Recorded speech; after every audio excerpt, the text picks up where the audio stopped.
été distribué et qui sera présenté dans les minutes qui suivent par mon collègue de la Défense. Voilà le mot introductif, Monsieur le ministre de la Défense. Je voudrais donc vous demander, en guise d'introduction à cette rencontre, de présenter les grands axes du document de politique que vous avez conçu, évidemment, sous le leadership du Président de la République et du Premier ministre, qui permettra à ceux qui nous suivent de la maison, mais aussi aux invités rassemblés en ce moment, de comprendre ce que sont les socles, la vision et la base de la réforme de forces armées de la République démocratique du Congo. Vous avez la parole. Merci, Excellence, Monsieur le ministre de la Communication. Honorables députés et sénateurs, Excellences, Messieurs les ministres, membres du gouvernement, Excellences, Messieurs les ambassadeurs, représentants des missions diplomatiques, mes généraux, Mesdames et Messieurs, à vos titres et qualités respectives.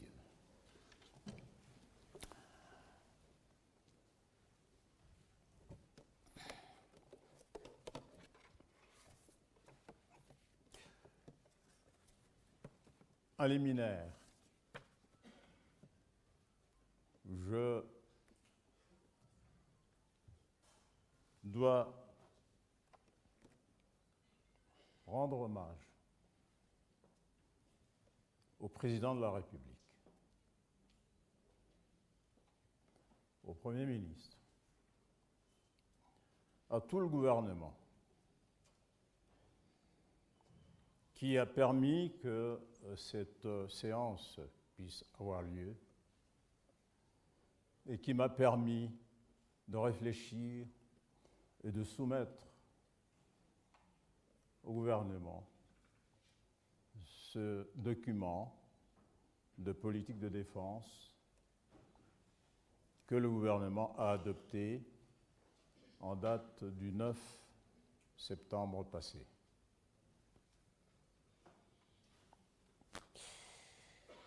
D'emblée, je voudrais dire que certains ont exprimé leurs appréhensions ce matin, et même un peu avant que je n'arrive ici, en me disant « mais vous allez parler de politique de défense, mais c'est un secret ».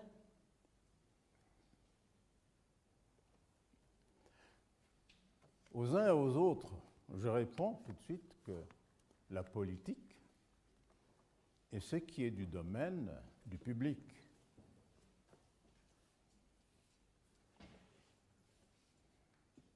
Et ce qui n'est pas du domaine du public, on ne l'appelle pas politique.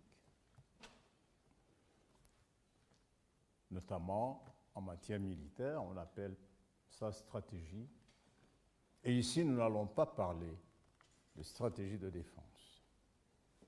Nous allons donc parler de tout ce qui est commun aux citoyens, pour que justement ce citoyen puisse comprendre comment sa sécurité et sa défense est gérée, quels sont ses devoirs vis-à-vis de ceux qui gèrent cette sécurité et cette défense, aussi bien au niveau local, au niveau interne, au niveau même diplomatique.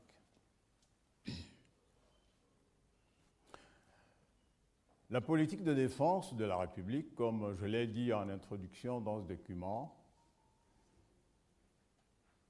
n'a pas été formellement définie depuis 1960.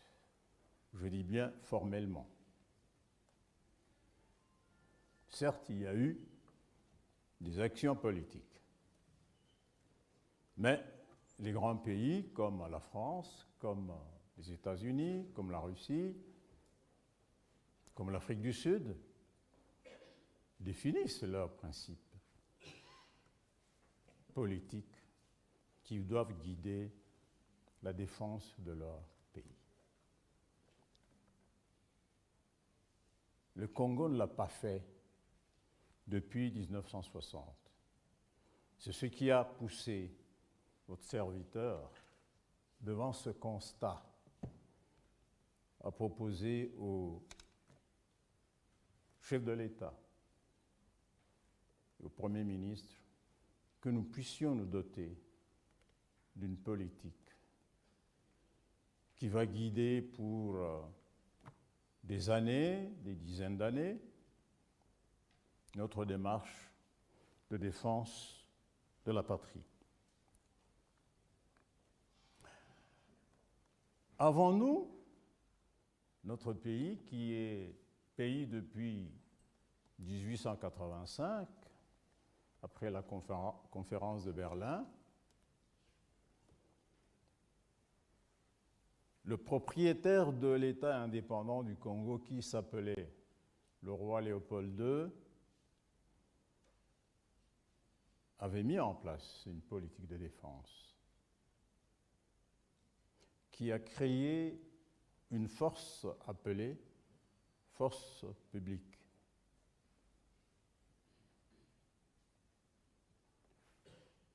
Les objectifs majeurs de cette force publique en ce temps-là étaient deux. C'était au plan interne la subjugation des royaumes, des populations congolaises pour permettre l'exploitation des matières premières. Nous connaissons l'histoire. Des mains coupées, les détails sont connus.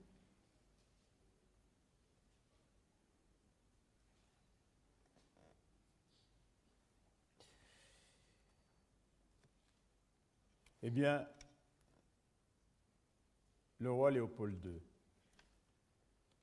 a cédé le Congo belge en 1908 au Royaume de Belgique. Le Royaume de Belgique a maintenu la même politique de défense et il y avait une politique complémentaire, un élément complémentaire, c'était la lutte ou la prévention de l'invasion arabe, la pénétration arabe en Afrique centrale. Voilà les éléments majeurs qui constituaient la politique de défense de la République du Congo à partir de 1885 jusqu'à l'indépendance de notre pays.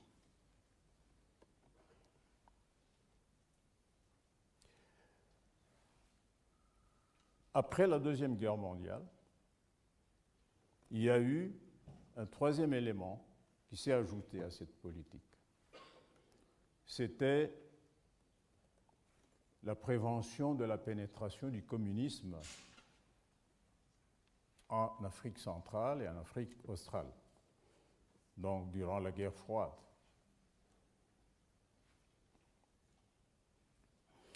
Et sur ces entrefaites, donc ces trois éléments de la politique qui étaient mis en place depuis 1885, bien, ont cessé d'être des éléments de la politique en 1960 parce que nous sommes devenus indépendants. À l'indépendance, nous continuions quand même d'une certaine manière à relever de la politique belge sur le plan de la défense, de la politique plutôt occidentale sur le plan de la défense, et notamment de l'OTAN. Nous pouvons considérer que la lutte contre la pénétration du communisme pouvait encore être considérée comme un élément de notre politique de défense, même si ce n'était pas formellement dit, puisque nous étions quand même indépendants et nous n'étions pas membres de l'OTAN. Mais en vérité, nous étions une sorte de projection lointaine de la défense de l'OTAN en Afrique.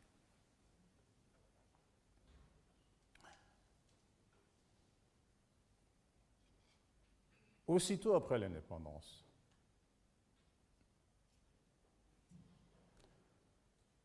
nous avons eu, nous le connaissons nous tous, une sécession katangaise. Nous avons eu ensuite une sécession kassaïenne, la même année.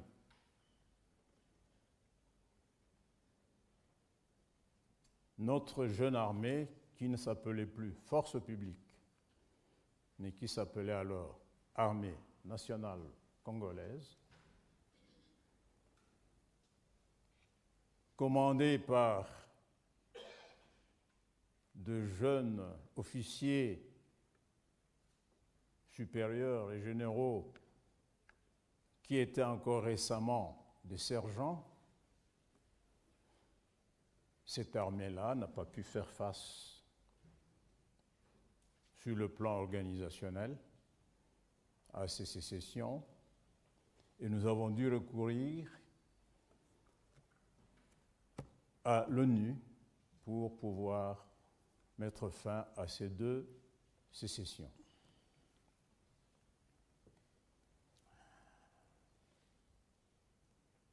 En 1963, il y a eu la rébellion mouléliste.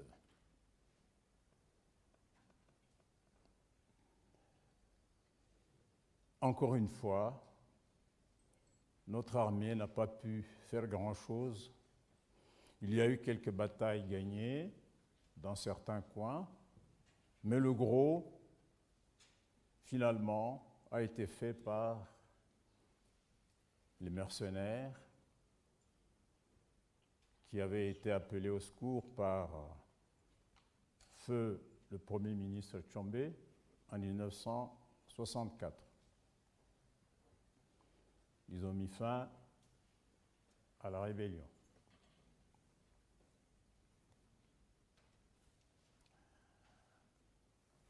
En 1967, il y a eu une petite promenade de Jean Schram, le mercenaire, à Bukavu, qui a quand même été jugulé, reconnaissons-le, par notre armée, jeune armée, l'ANC.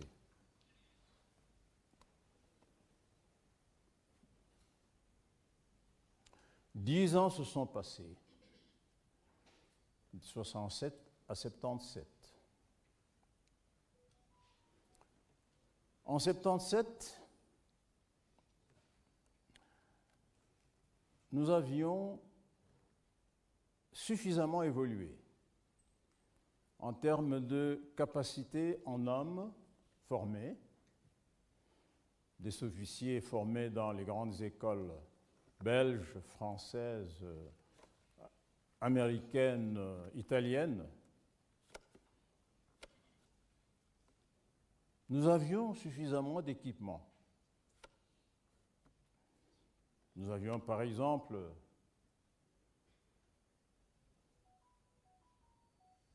à la force aérienne 7 C-130 transport aérien. Nous avions une dizaine de DC-3.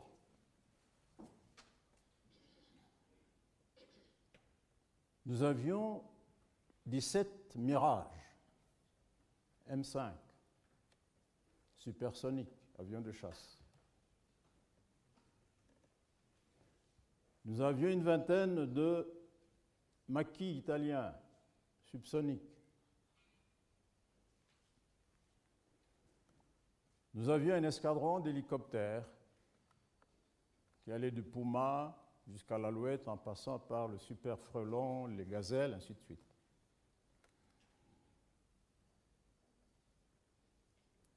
Tous ces équipements, ces appareils étaient pilotés par des Congolais, formés majoritairement en France pour les Mirages, en Italie pour les maquis et les avions de transport et aux États-Unis.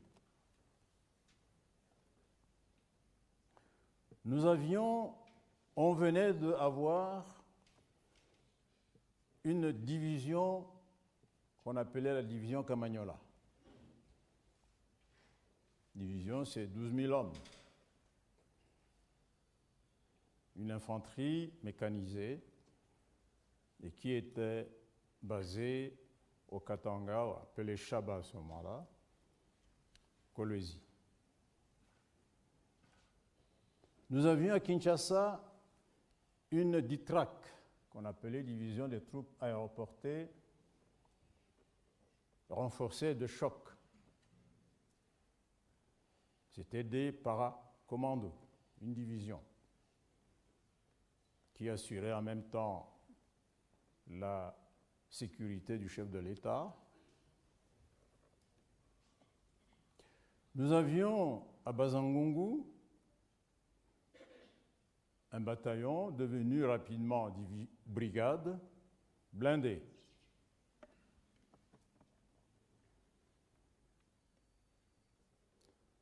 Côté forces navales, nous avions sur nos eaux des frégates, des corvettes, des patrouilleurs,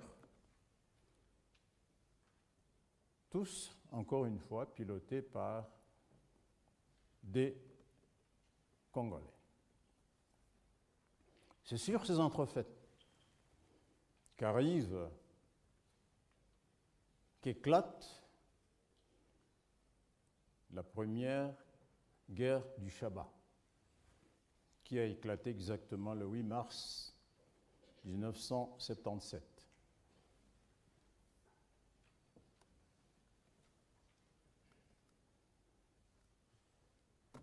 Je passe sur les insuffisances qu'il y a eu,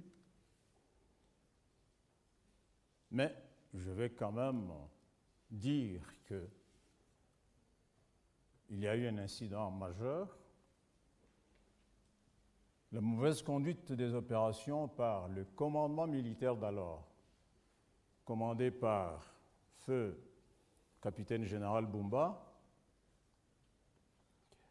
a poussé le président de la République, Mobutu, à décapiter tout le commandement militaire.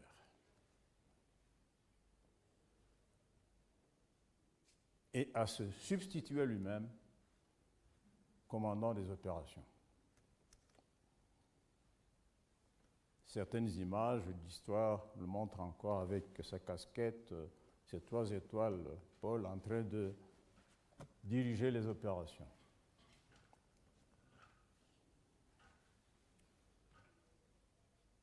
Eh bien, pourquoi il a décapité? C'est parce que, avec toute cette armada que nous avions, avec toutes ces capacités humaines que nous avions,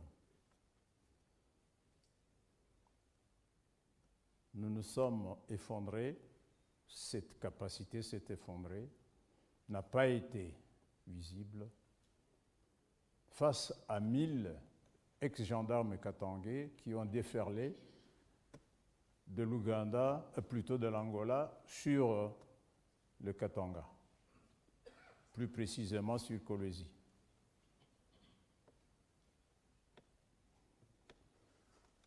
La mort dans l'âme, le président Mobutu a dû faire recours aux Marocains qui sont venus mettre fin à la première guerre du Chaba. Un an après, il y a eu récidive de la guerre du Chaba, toujours à Kolwezi, et cette fois-là, c'est encore une légion, une force étrangère, c'est-à-dire une légion française qui est venue pour mettre fin à la deuxième guerre du Chaban.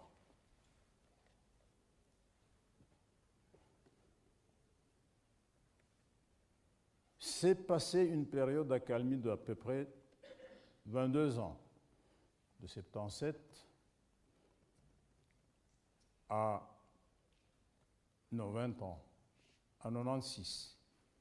Il n'y a eu pas d'agression étrangère. En 96, nous avions une agression que nous connaissons tous par des soldats appelés Kadogo de l'AFDL. Mais entre-temps, après la deuxième guerre du Chaban, notre armée a continué à monter en puissance, notamment par la jonction aux anciennes unités. Il y a eu la 31e brigade Para, qui était basée au CETA, juste en face de l'aéroport de Njili, qui avait été, pour l'entraînement et l'encadrement, confié aux Français. Et ensuite, il y a eu la 41e brigade commando, qui était basée à Kisangani, avec l'assistance chinoise.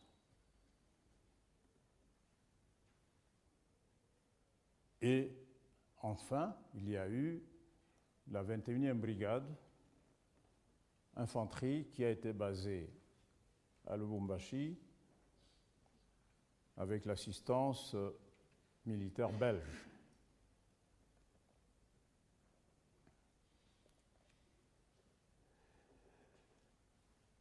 À la Ditrac, qui était au Kanchachi, on a ajouté un régiment d'artillerie lourde.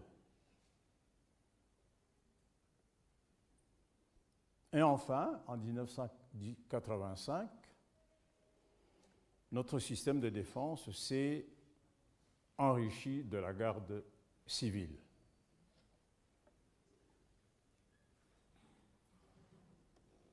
C'est encore avec cette montée en puissance que, en 1996,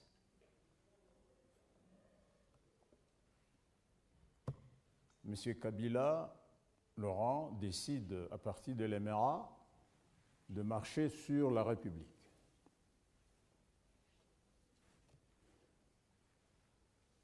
Et il a marché, comme nous le savons, avec ces soldats qu'on appelait les Kadogo.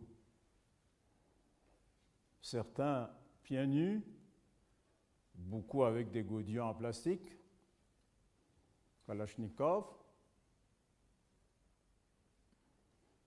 sans blindés, sans avion, sans frégate. Ils ont marché de l'Émirat jusqu'à Kinshasa en 7 mois. Sur cette armée-là qui était montée en puissance, comme je viens de le dire. Ils ont marché, vous connaissez l'histoire, jusqu'à Kinshasa, où le maréchal Mobutu a dû quitter le pouvoir et les forces armées zaïroises se sont effondrées face à ces Kadogo.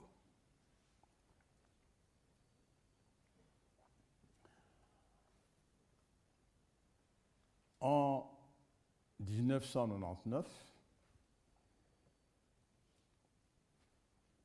98 plutôt, il y a eu la formation du RCD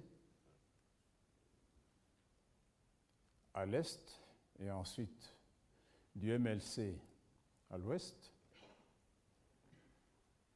les deux rébellions qui ont de nouveau relancé la guerre. Et pour y mettre fin, cette armée devenue armée de libération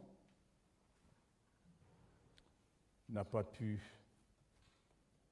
faire grand-chose. Il y a eu, nous le connaissons, l'histoire, 1999, l'intervention de la MONUC, devenue MONUSCO aujourd'hui. 2002, il y a eu la fin de la guerre. Et le reste de l'histoire, nous la connaissons nous tous.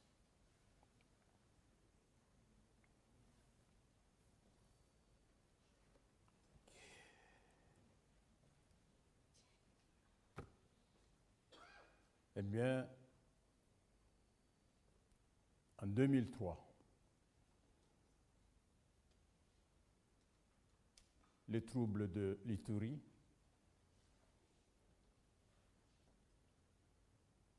nous avons dû tendre la main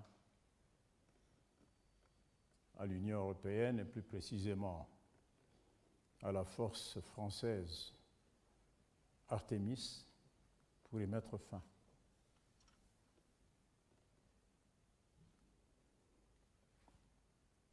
Et depuis 2003 jusqu'à aujourd'hui, notre armée, à partir de 1999, est appuyée par la MONUSCO.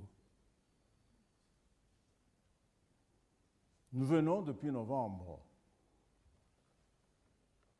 2021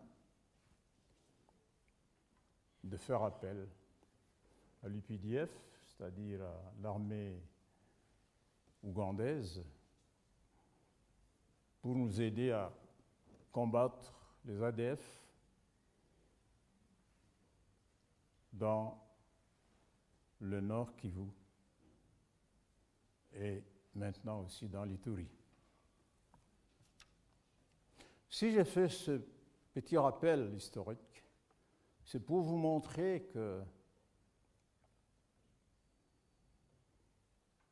nous avons eu, certes, une armée, mais nous avons eu des faiblesses visibles, évidentes, qui ont fait que presque à chaque agression, nous avons dû tendre la main à l'extérieur.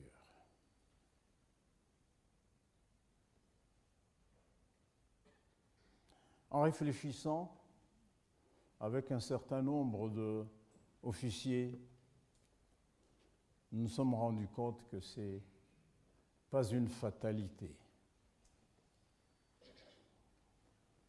mais que ça a été probablement la cause de mauvais choix de politique.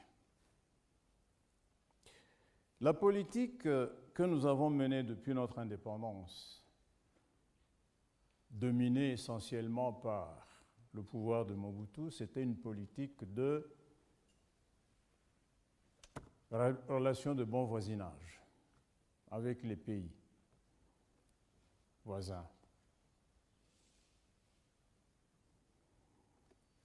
Moi, je suis entré à l'armée en 1971.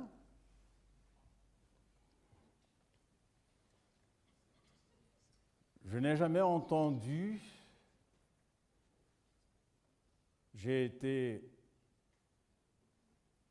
vers la fin de ma carrière, pendant 15 ans dans le haut commandement militaire, je n'ai jamais entendu parler en haut lieu du mot de dissuasion. Dissuasion vis-à-vis de nos voisins, dissuasion vis-à-vis de toutes les personnes qui auraient des velléités de nous envahir. Je n'ai jamais eu un débat là-dessus.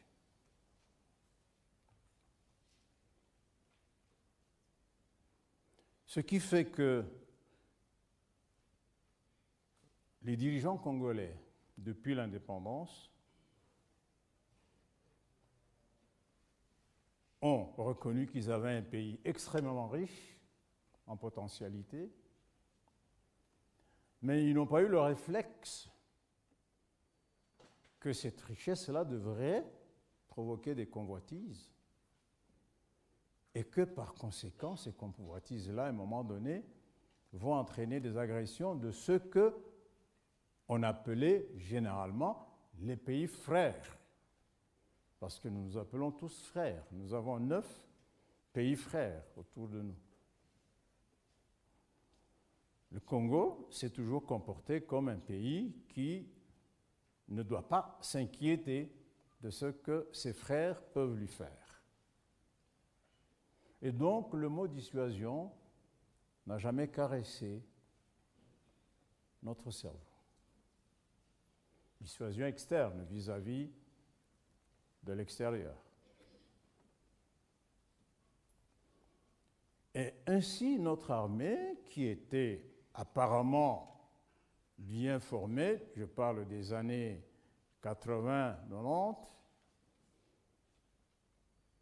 qui a même gagné certaines campagnes à l'extérieur, notamment au Tchad, où on a fait mordre la poussière à M. Goukouni-Ouédé et Kadhafi. Eh bien, nous nous sommes malheureusement comportés comme si il n'y avait pas d'ennemis autour de nous. Et les événements qui nous sont arrivés, que ce soit en 67, que ce soit plus tard en 97, 2 fois, 98, et enfin en 76 et puis 77. Et puis en 96 avec les Kadougou, tous ces événements-là qui nous sont arrivés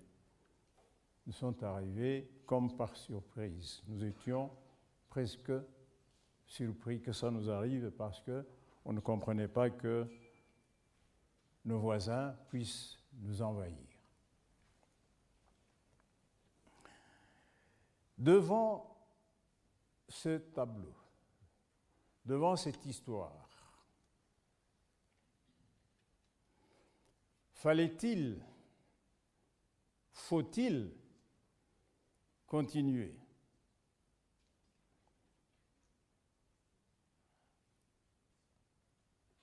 À nous dire pays riche, potentiellement riche, mais sans tirer les leçons de l'histoire. Les richesses, finalement, que nous avons sont nos porte-malheurs, si vous voulez. Mais ce que nous savons, c'est que ailleurs, lorsque vous êtes riche, vous mettez un chien méchant à votre porte.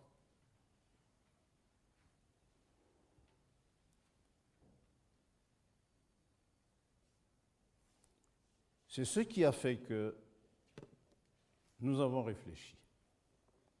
Mais on n'a pas réfléchi que sur la dissuasion vis-à-vis de l'extérieur. On a aussi réfléchi sur la dissuasion vis-à-vis de certaines forces intérieures. Je vous ai parlé de rébellions qu'il y a eu dans les années 60.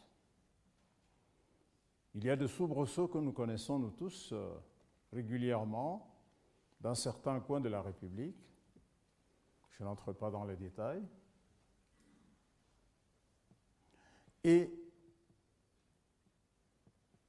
ces désordres qui parfois arrivent à des rébellions, nous avons le cas à l'est du Congo,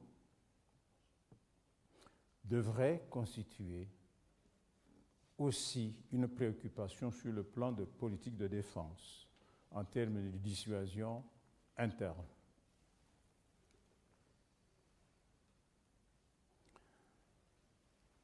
Mais la seule dissuasion comme politique ne suffit pas. Pour mettre en place une dissuasion, qu'est-ce qu'il faut? Il faut construire une armée.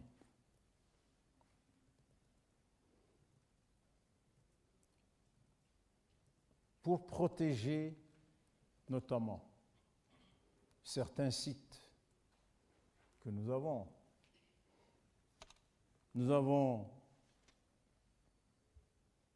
dans nos frontières à peu près 17% de notre territoire est occupé par des zones touristiques, des parcs nationaux, qui généralement font frontière avec les pays voisins. 17%. Avec ce que nous connaissons comme faune et flore dans ces espaces. Nous savons ce qu'ils subissent de la part de certains de nos voisins. Ce sont des aires qui doivent être absolument protégées. Il est vrai qu'il y a aujourd'hui le corps PPN qui les protège, mais le corps PPN a des insuffisances qu'il faut absolument corriger. Nous avons de grandes richesses minières, des sites qui sont convoités par certaines forces, généralement étrangères, et qui s'y installent souvent sans être inquiétés d'aucune façon.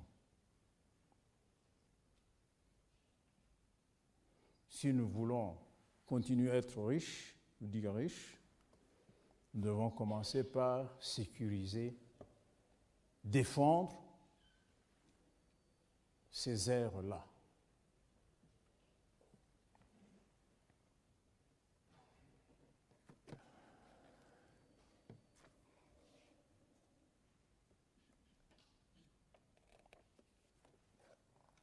Défendre, oui, mais pour défendre, il faut avoir une logistique. Le Congo est le pays qui vend, en tout cas parmi les pays qui vendent le plus de matières premières au monde à toutes les nations, à commencer par les nations les plus fortes. Des matières premières à la base de toutes les armes, y compris les armes de destruction massive. Mais le Congo, malgré son gigantisme, depuis 1960, n'a pas produit une cartouche.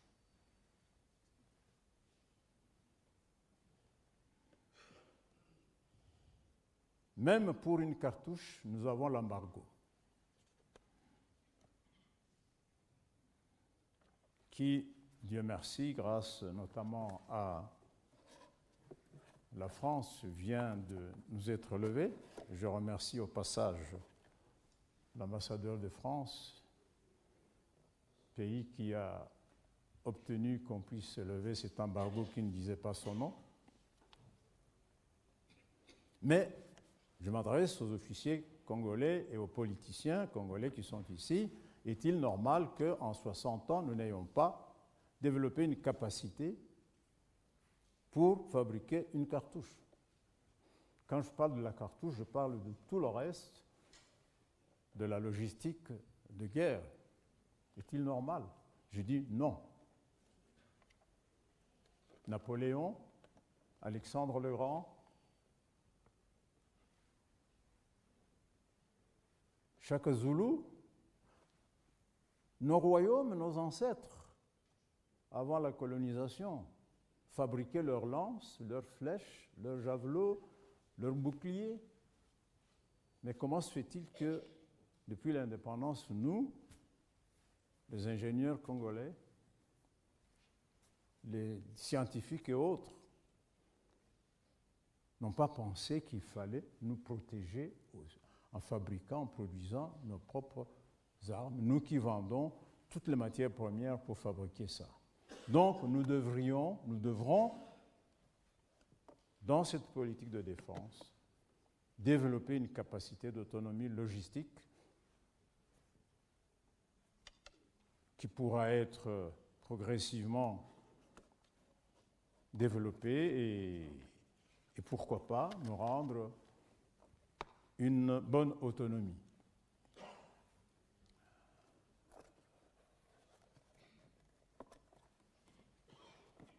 Notre armée est une armée une des rares armées qui n'a pas de réserve.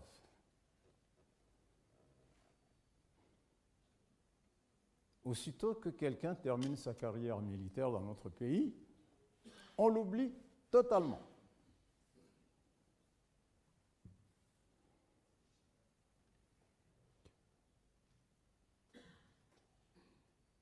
Les anciens militaires, certains sont ici, certains anciens généraux, ne sont plus comptés comme des ressources potentielles en cas de par notre armée.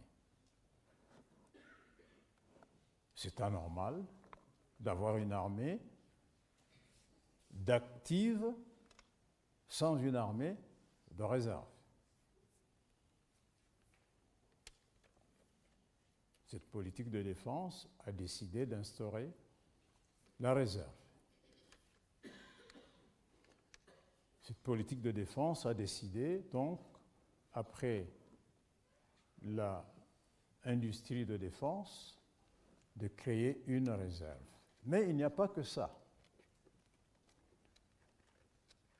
Nous avons beaucoup de jeunes dans notre pays qui veulent devenir militaires. Et généralement, les vocations ne naissent pas au-delà de l'âge adulte. Les vocations naissent souvent entre 10 et 15 ans. Mais ceux qui veulent devenir militaires à cet âge-là, chez nous, ne sont pas pris en charge. Nous avons pensé qu'il est temps d'instaurer une école de cadets pour nos vocations militaires.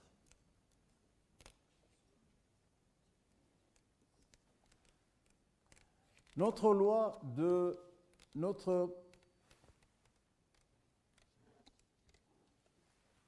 la loi fondamentale de notre pays prévoit un service militaire obligatoire sous certaines conditions légales. Nous voyons comment notre jeunesse dans le pays aujourd'hui se comporte.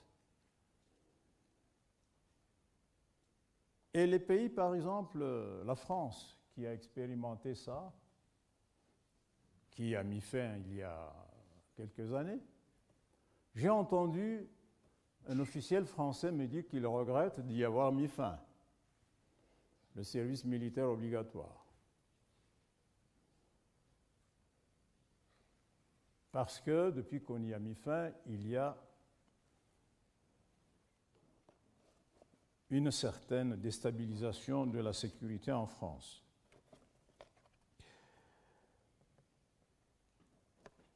Nous pensons, au niveau du Conseil des ministres, qu'il est temps que nous puissions étudier des modalités de créer un service militaire obligatoire pour notre jeunesse, notamment ce qui termine les humanités. Mais il n'y a pas que cette forme-là d'enrôlement à l'armée. Nous avons un pays qui a besoin de cerveaux dans son secteur de défense. Nous avons pensé qu'il faut instaurer un système de service militaire contractuel. Contractuel pour certains cadres techniques, scientifiques, qui seraient affectés dans nos laboratoires de recherche militaire pour certains objectifs militaires. Donc ce sera une troisième forme de service militaire, c'est-à-dire le service militaire contractuel. Un contrat de 5 ans, un contrat de 10 ans, comme cela se fait aussi dans certains pays.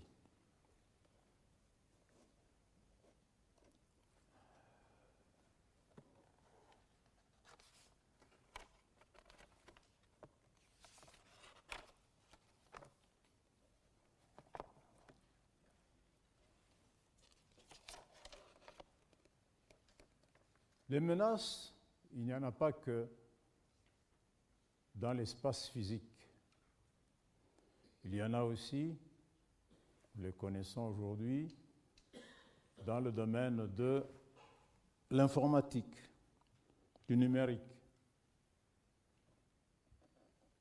La cybercriminalité, la cyberguerre doit être une composante, une préoccupation pour notre système de défense. Nous devons développer des capacités contre cette autre forme de criminalité. La criminalité transfrontalière. Il est vrai que tout ce qui est frontière est géré par la DGM, par la douane.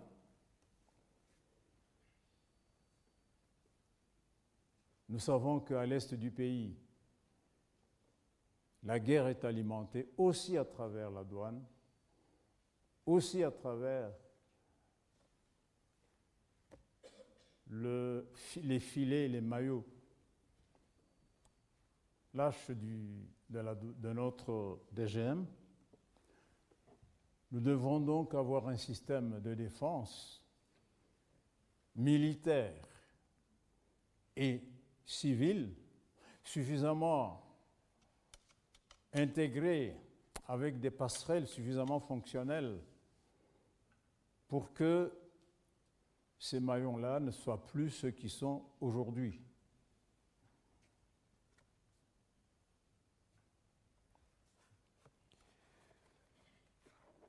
Notre diplomatie de défense est pratiquement au point mort.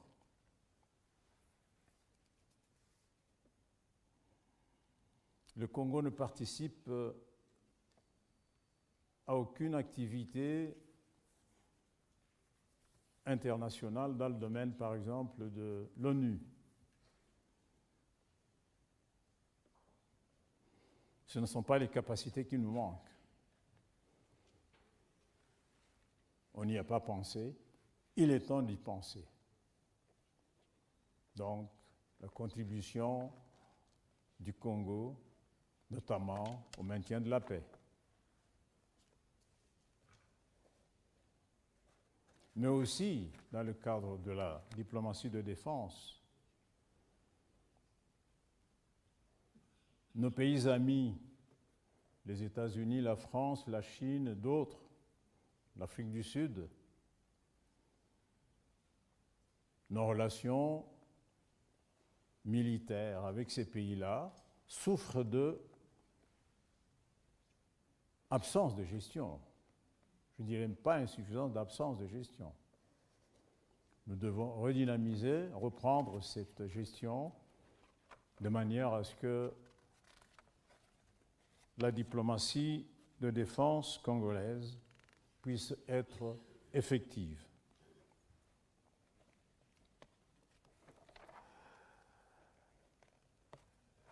Qui veut la paix prépare la guerre, comme disait Végèse au Ve siècle. Mais préparer la guerre, ça signifie avoir deux éléments majeurs. Avoir les hommes et avoir la logistique et les finances.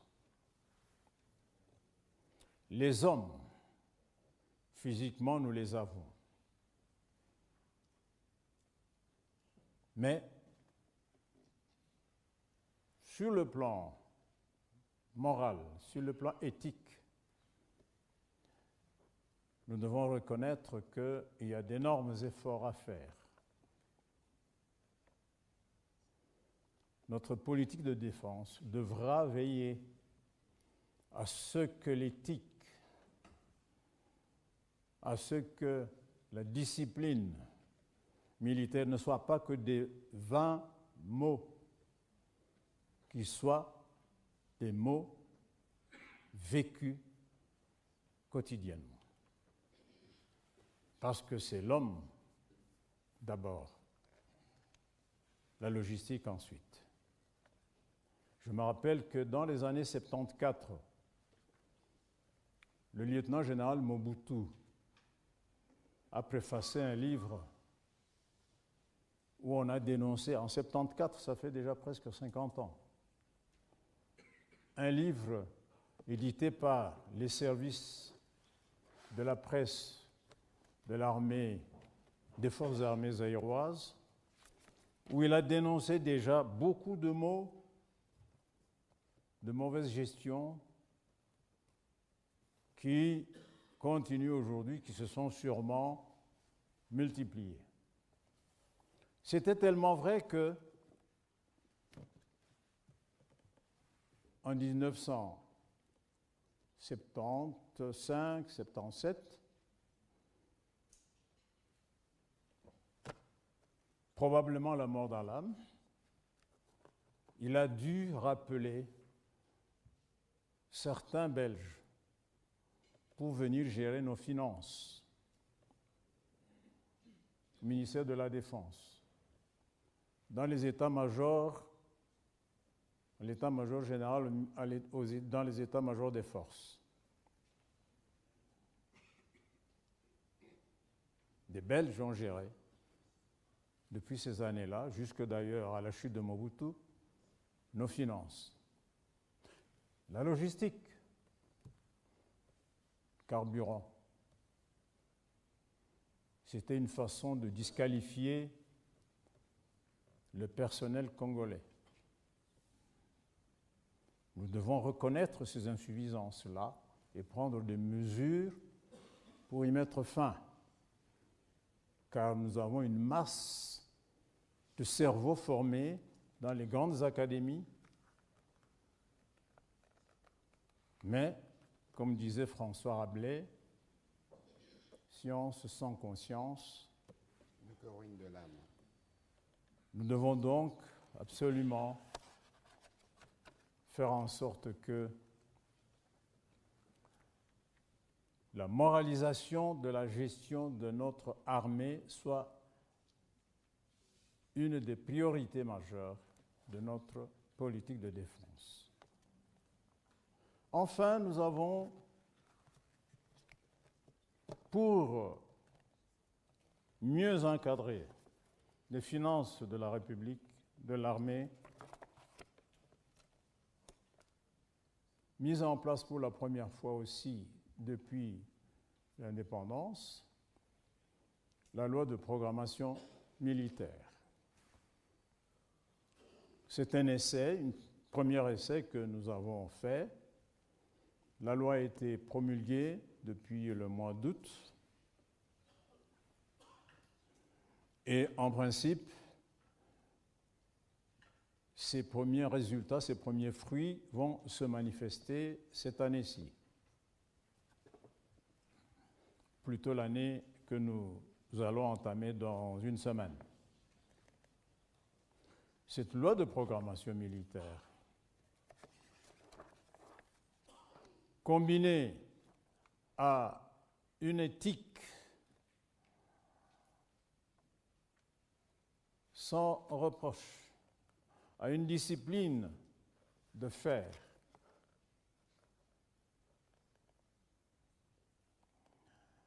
nous permettra, nous croyons, à remettre la gestion de notre armée. Ces structures qui seront générées par cette politique de défense, je disais donc remettre la gestion de notre armée dans les normes compatibles au développement d'une défense réelle pour la République. Enfin, je termine par dire que la défense militaire sera insuffisante si elle n'est pas suffisamment articulée avec la défense civile. J'ai cité les services de douane, j'ai cité la DGM, l'ANR, la police. Nous devrons avoir entre l'armée et ses services des mécanismes réellement fonctionnels quotidiens qui répondent aux menaces qui sont les nôtres, particulièrement aux frontières, mais aussi à l'intérieur du pays, qui nous permettent d'avoir une défense globale suffisamment performante. Voilà donc, Monsieur le ministre de la Défense, pour cette introduction. Je pense que le document vous a été distribué. Le rappel historique a été nécessaire parce qu'il était question de voir l'évolution de nos forces armées dans l'histoire, regarder le passif d'où nous venons, nous situer dans les présents au regard de la nature de menaces qui sont bien circonscrites et regarder comment on la projette. Et aujourd'hui, cette politique de défense se fonde sur 6 piliers principaux, à savoir connaître, prévenir, anticiper, dissuader, protéger et intervenir. On n'a jamais été dans une si bonne dynamique dans les efforts pour une réforme effective de l'armée, parce que depuis 2010 ou 2011, on a commencé la discussion sur la loi de programmation. Il fallait attendre l'arrivée du président Tshisekedi 11 ans plus tard pour que cette loi puisse devenir effective. Ça veut dire que l'épineuse question de moyens qui se pose toujours ne se posera plus pour l'année qui vient parce que la République s'est engagée de manière ferme à doter les ministères de la Défense de moyens qu'il faut pour assurer la défense du territoire national. Mais vous avez vu aussi récemment que le président de la République s'est engagé devant les jeunes recrues à Kitona. Ceci vient quelques mois après la désignation d'un nouveau commandement militaire qui est tant réclamé par nos partenaires. On n'a jamais été donc sur un schéma si positif pour la relance de nos forces armées, parce qu'aujourd'hui, il est évident, au regard de la situation sécuritaire à l'Est qui perdure, que faire de la montée en puissance de nos forces armées est une urgence absolue à laquelle nous travaillons. Nous allons prendre quelques questions d'éclaircissement pour permettre aux uns aux autres de comprendre le sens de l'exercice de ce jour, au-delà des explications qui ont été fournies plus tôt du parcours de nos forces armées. Et on va commencer cette série par M. Eddy Tchala.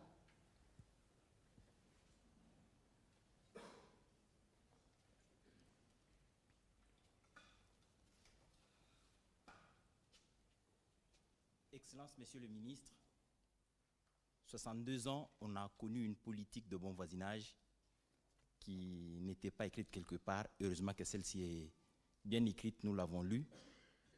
La population congolaise est pressée, le Congo est pressé pour occuper sa position, répondant à ses dimensions. Est-ce que cette politique que vous venez de présenter est assortie de quelques plans d'action, un chronogramme pour que nous ayons une idée sur ce que pourrait devenir, dans combien de temps, notre armée et notre défense? Merci. Merci. On va prendre Madame, on prend une série, comme ça on y répondra une fois pour toutes. On va prendre Madame Rachel Kitita pour sa question.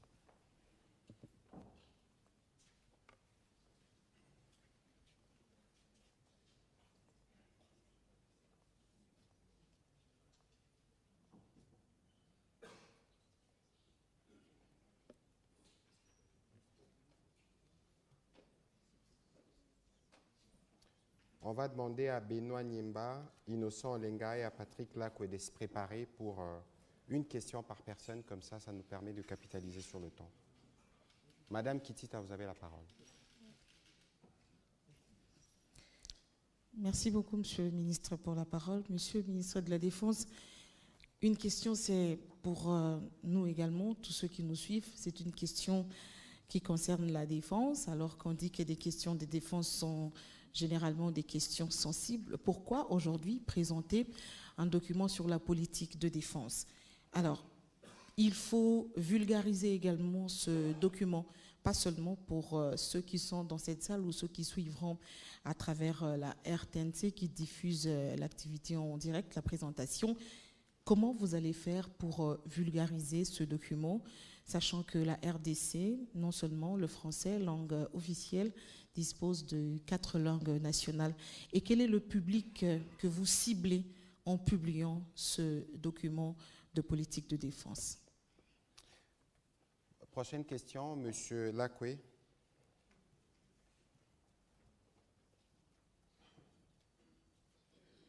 Excellence, vous avez souligné le besoin de formation. Est-ce que vous avez pris dans cette nouvelle politique de défense, ou dans cette politique de défense de la RDC, le fait que les recherches scientifiques ne sont pas prises en compte dans l'armée, alors que dans plusieurs pays du monde, les recherches scientifiques ont été les moteurs de développement de l'armée et de la société?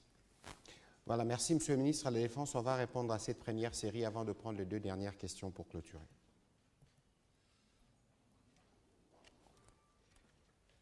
La première question porte sur la politique de bon voisinage avec les pays amis, si j'ai bien compris, les pays voisins.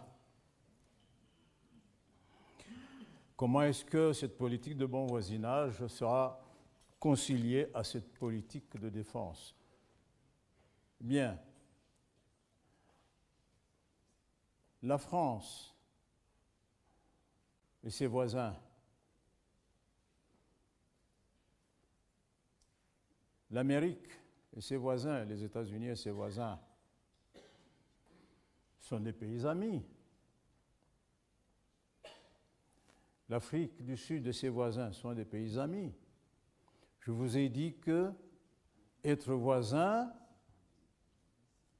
ne exclut pas, d'ailleurs commande. Je vais prendre un exemple simple. Quand vous avez une maison chez vous, nous avons tous des clôtures qui entourent nos maisons. Pourquoi est-ce qu'on met la clôture? Ce n'est pas parce que le voisin est ennemi. Parfois même le voisin est ami ou même frère. Mais on met la clôture.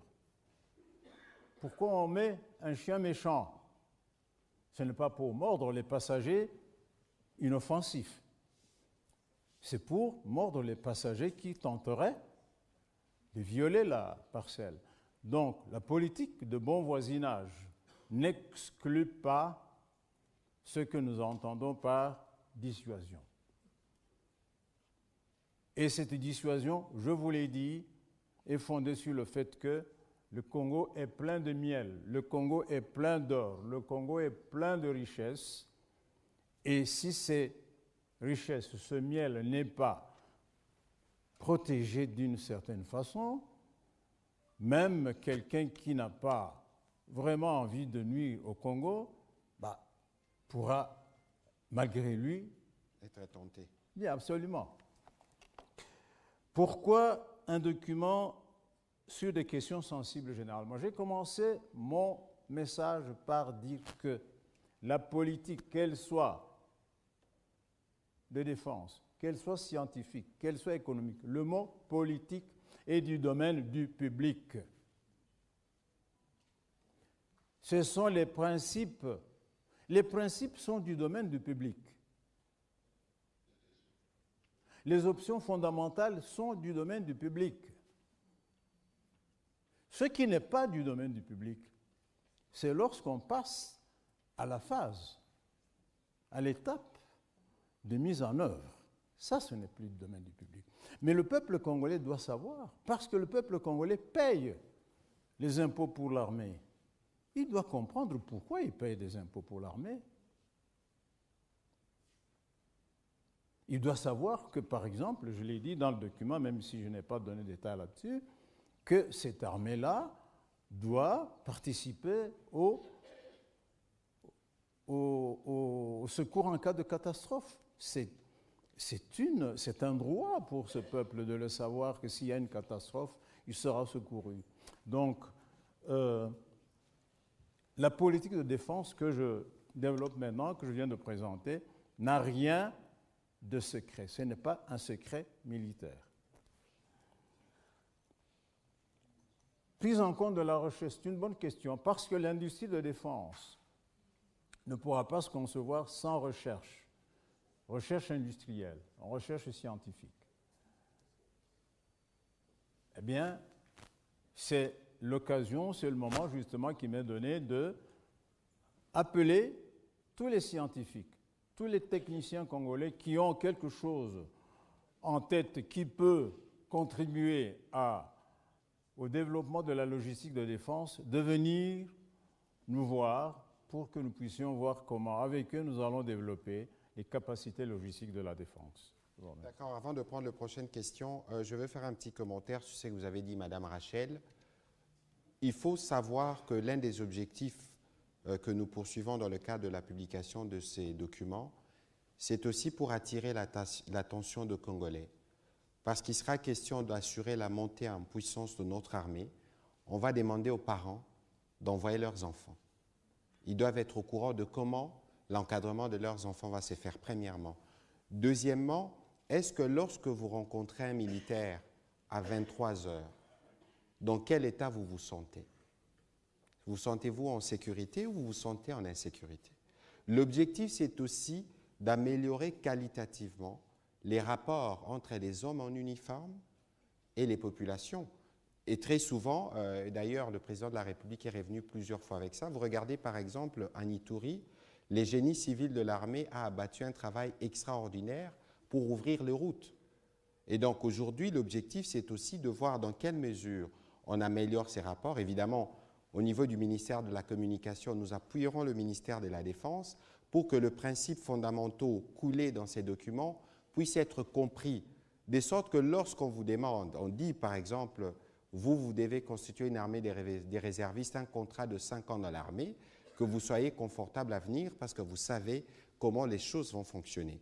Ce ne sera pas seulement dans ce que nous disons, mais il y a des aspects, notamment opérationnels, qui vont accompagner cette politique de la défense qui relève du secret militaire ou du secret défense, mais les principes fondamentaux doivent être connus pour que le partenaire qui nous regarde, aujourd'hui, on a obtenu la levée à l'unanimité de l'embargo qui pesait sur nous, c'est parce que justement, il y a cette confiance qui nous est faite, et dans les cas de cette confiance, il y a des choses que nous devons faire absolument.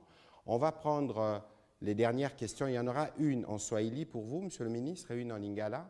Je ne sais pas si vous pourrez répondre, mais on prend Benoît Niemba, Innocent Lenga avant les questions en langue nationale. Une question par personne, s'il vous plaît. Excellence, Monsieur le ministre, je pose ma question à votre conclusion. Je lis le paragraphe. Le passerelle entre la défense militaire et la défense civile, entre parenthèses, service, sécurité diplomatique et diplomate, devront être clairement définis en vue d'une défense globale et performante. La question de savoir, Monsieur le ministre, cette passerelle était comment avant pour que ça soit défini clairement? Merci. Merci. Monsieur Innocent Olenga. Merci beaucoup pour la parole.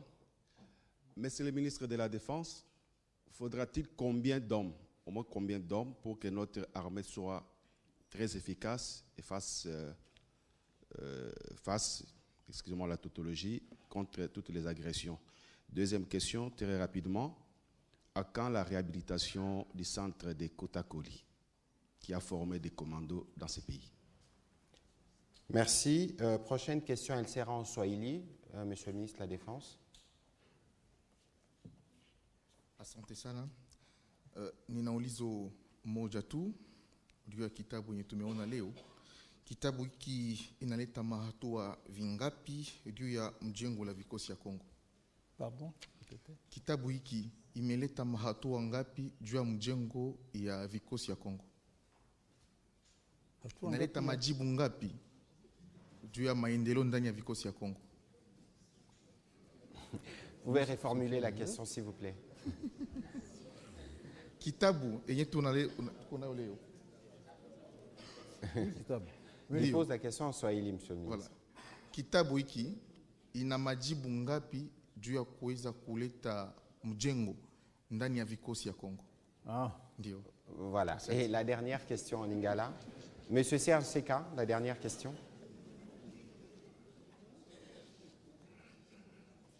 Matondi mingi ndeko ministre ya communication, mutuna na ngai ezali epai ya ministre ya défense.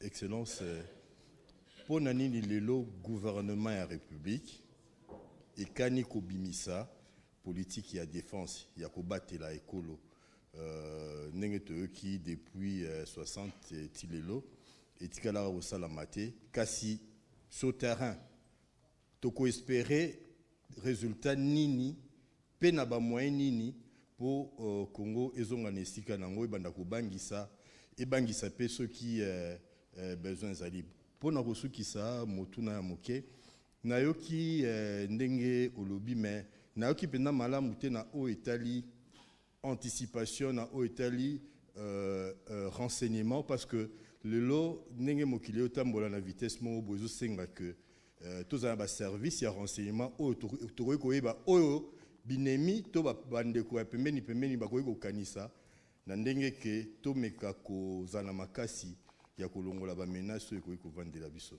Merci, Excellence. Voilà, merci. On a fini avec les questions, Monsieur le Ministre. Bon,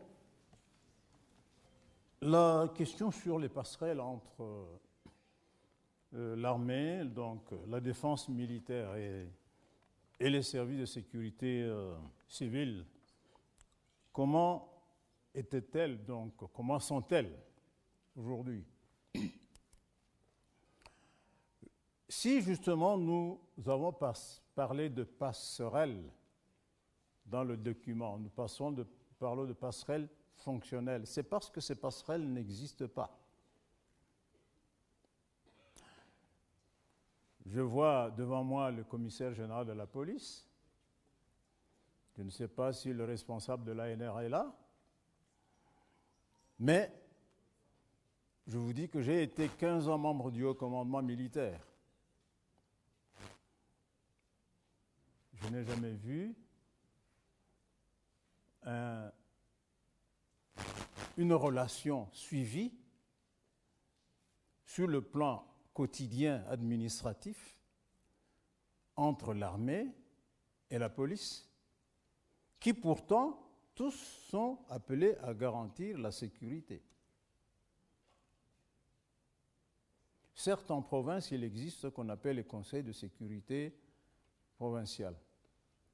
Mais il ne faut pas attendre un conseil qui peut se tenir une fois par mois ou une fois par an pour que ceux qui gèrent le même secteur, parce que l'armée gère la sécurité, mais au niveau où la sécurité est réellement perturbée, la police qui la gère avant qu'elle soit perturbée, il ne faut pas attendre qu'il y ait un conseil pour que vous puissiez réfléchir ensemble. Il faut créer des mécanismes qui soient fluides en permanence pour que, très rapidement, sans perdre le temps, d'ailleurs, les expériences nous montrent que chaque fois qu'on doit faire intervenir l'armée, parfois c'est trop tard. Donc, si nous avons... Je donne l'exemple le plus fréquent, le plus frappant, c'est les armes qui nous passent dans les filets de la DGL, DGM, DGDA, à Bunagana, à Kassindi, un peu partout, et qui se retrouvent dans les mains des Maïmaï. Si nous avions des passerelles fonctionnelles entre l'armée et la DGDM, la DGDA, l'armée et la DGM, probablement on préviendrait ça, tout comme les autres criminalités. Combien d'hommes? Le nombre? Eh bien, l'effectif de notre armée aujourd'hui aurait pu être de 150 000 hommes. C'est insuffisant pour 100 millions d'habitants. Je donne un exemple. Les États-Unis ont à peu près 450 millions d'habitants. Ils ont une armée d'à peu près 1,4 million d'actifs, pas de réservistes. La Chine en a presque 3 millions. Nous, avec 100 millions d'habitants, je pense que nous devrions très rapidement, atteindre 500 000 hommes. Très rapidement.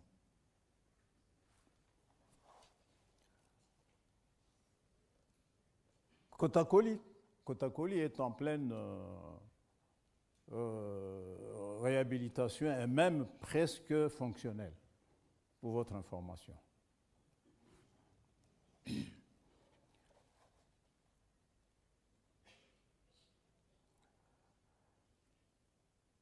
Mkiswahili umeniuliza kwamba jibu gani utapatia wananchi kwa kuwafasiria maneno hiyo mimi naandika mwa kitabu. Ni vile utawaambia ya kwamba nchi yetu tangu tulipata uhuru hatujapapanua namna gani tunapaswa kulinda utajiri wetu. Ndio maana wageni waadui wako wanatuingilia, kwani tulikuwa tunazania ni wa ndugu, kumbe ni waadui. Na wengine wanatoka mbali, wanapitia mwile njia. Ndio maana tunasema ya kwamba undugu ni vizuri, lakini kama ndugu yako anaweza kuacha nyoka inapita kwake, inakuingilia, inafaa utie mlango, na kuile mlango unatia mtu wa kuichunga, na ule mtu wa kuichunga ndiye askari, ndiye soldat. Ndivyo. Na Lingala, pona nini lelo depuis 60? Naibisaki binote depuis 60, to développa principalement président Mobutu a développé politique et bon voisinage. Azalaki de bonne foi vis-à-vis ya ba ninga na biso bamboka o biso nyoso toyebi. Mais bonne foi wana ezalaki trompé parce que ba voisin na biso, au lieu que bango mpe bazala na makanisi wana bamoni biso zoba na résumé ezala baoyo boyebi ezala basusu oyo bosoupçonne nano te me biso tolobi te soki mutu azali na eloko ya motuya eloko ya valeur na lopango na ye il faut atia lopango atonga lopango na lopango wana okotia sentinelle yango réponse moyen anticipation renseignement ndenge nini tokosala yango anticipation renseignement intervention veille oyo nyonso ezali stratégie oyo sikoyo tango toko organiser armée na biso à partir ya politique oyo tokobanda na ebandeli ezalaka renseignement koyeba est-ce que mutu oyo tozomona moninga na biso aza na makanisi ya kitoko aza makanisi ya bien ya paix vis-à-vis ya biso to azali nde munguna oyo akoseka na yo na moi me na butu akoteli yo wana ezali stratégie tokotia ti stratégie oyo ya kobunda wana nde ezalaka ya suka mpenza balobaka intervention mais tokobanda d'abord na oyo wana il faut to réorganiser service na biso nayebisi bino par exemple te na voisin lelo toza na attaché de défense te baza te elingi olobaka soki monguna akoti na Lusaka akoki kokota ti epai na biso parce que na Lusaka toza na liso moko te oyo eza kosurveille soki mutu wana akoki kozala na mapense mabe mpo na biso te donc tokodévelopper politique wana ya diplomatie de défense ekopermettre biso tozala na prévention ezali prévention ya bitumba. Merci. Narobakisa mukie na oyo ministre ya défense auti koloba omoni na président Félix Antoine Tshisekedi ezosala oyo eza neti fondation eza neti nzela oyo tozotrace mapinga na biso ekokende wapi kotonga mapinga elakisi kocomprendre bamenace nini oyo bokoki kozala nango omoni République démocratique du Congo badongolo miso baza ebele mpo na biloko oyo toza nango na kati kasi soki yo otie clôture te bakoya kaka omoni toza na 10 000 km de frontières bavoisin na biso nyonso baza mikie par rapport oyo ya biso donc misu na bango kozala kaka tokota na kati tokende tala nini eza kuna tozwa oyo eza na kati buku ya lelo etrace nzela armée balobi awa service militaire moko eza obligatoire balobi pe bacontractuel ça veut dire que neti yo pe soki oza intéressé oki okende pe bapesi yo contrat omoni lelo eza neti avant ya kokende mulai faut koyeba nzela nini ozotrace mpo okoma esika ozokende misala oyo nyonso armée il faut esala y compris barelation na bacivile omoni bambula ebetaki ebele awa mais baunité ya baarmée nde se déployaka ata awa na Ituri armée basalaka baappui mingi na baopération de terrain donc l'air boza na mwa salongo na coin bokoki mpe kokende botuni chef d'état-major général okoki kopesa biso basoda ndambo te basunga biso parce que soda musala na ye eza kaka te kobatela ekolo mais eza mpe kocontribue na misala oyo tozosala na kati ya communauté kasi lelo eza kaka buku oyo te eza mpe mobeko oyo esalamaki na parlement toza na badepute baza na biso awa oyo tobengi na lopoto loi de programmation elakisi ke armée kozala na budget nango. Ndenge tolobi tozo kende monter en puissance. Lelo baza na programme na bango bayebi ministre à défense ndako banda ko disposer. Tolobi pona boye tokocha boezal sous teto kende au chaîne de la dépense au boete. En dehors, il y a besoin de salaire. Ou il la prise en charge na budget ya biso, mais il y a besoin spécifique ya armée ou il la wana. Lelo moni mboka na biso eza menacé depuis 25 ans tout ça toza na baguerre. Mais pona ko silisango ezaka bilenge na biso nde fo batelema. Omoni soki tosali exercice oyo eza po batu ba monake na armée nde ba meilleur na biso fo bakende. Soko tali na bamboka mususu les meilleurs médecins, les meilleurs pilotes, les meilleurs informaticiens bazalaka na mapinga.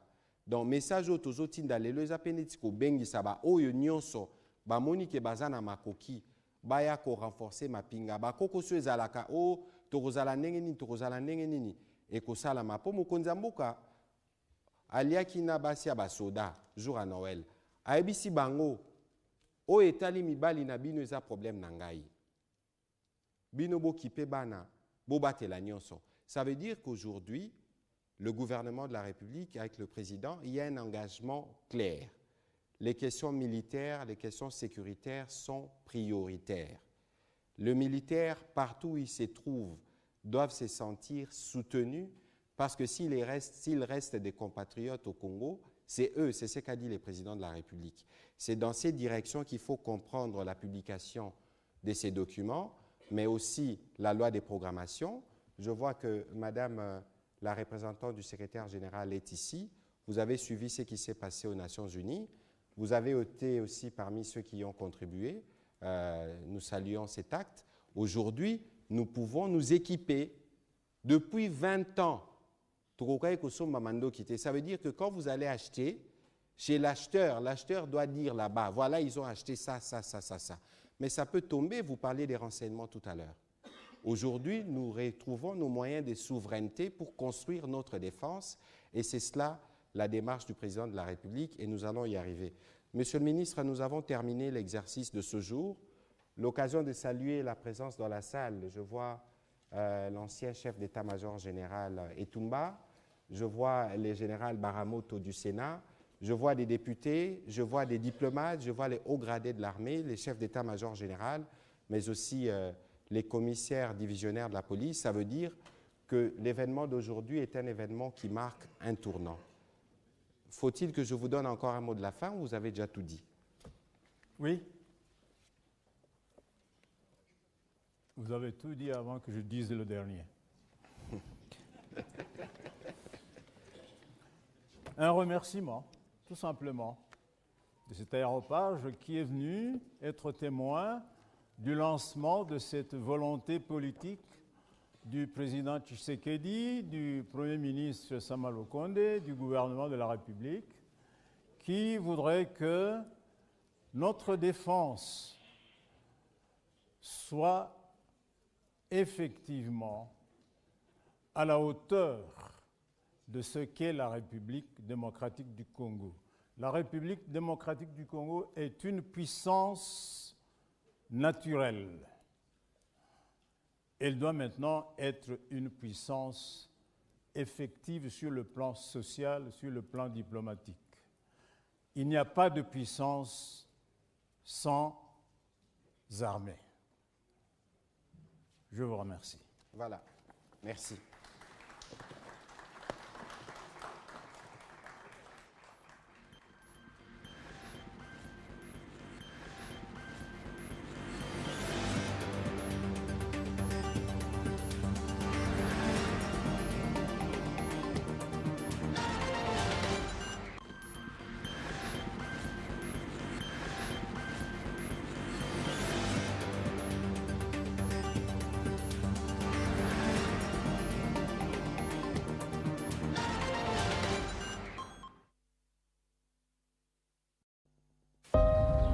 Nous devons ensemble avoir conscience que nul